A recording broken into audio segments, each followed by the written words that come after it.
നടൻ നാഗചൈതന്യയും നടി ശോഭിത ധൂമപാലിയും വിവാഹിതരായി. നടനും നാഗചൈതന്യയുടെ പിതാവുമായ നാഗാർജുന അക്കിനേനിയാണ് വിവാഹ ചിത്രങ്ങൾ എക്സ് അക്കൗണ്ടിലൂടെ പുറത്തുവിട്ടത്. തെന്നിന്ത്യൻ സിനിമാ ലോകവും ആരാധകരും കാത്തിരുന്ന വിവാഹമാണ് നടന്നത്.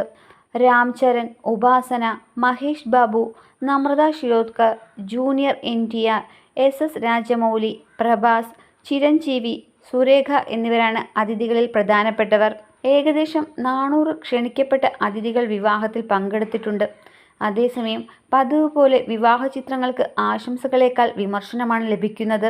നാഗചൈതന്യയുടെ മുൻ ഭാര്യ സാമന്തയെയും കമന്റ് ബോക്സിൽ ആരാധകർ ടാഗ് ചെയ്യുന്നുണ്ട്. സാമന്തയുമായുള്ള വിവാഹബന്ധം അവസാനിപ്പിച്ച ശേഷമാണ് നാഗചൈതന്യ ശോഭിതയുമായി പ്രണയത്തിലായത്. ഈ വർഷം ഓഗസ്റ്റിലായിരുന്നു ഇരുവരുടെയും വിവാഹ നിശ്ചയ ചടങ്ങ് നടന്നത്. 2017 സാമന്തയുമായുള്ള നാഗചൈതന്യയുടെ വിവാഹം. തെലുങ്കു ആചാരപ്രകാരവും ക്രിസ്ത്യൻ ആചാരപ്രകാരവുമാണ് അന്ന് വിവാഹം നടന്നത്.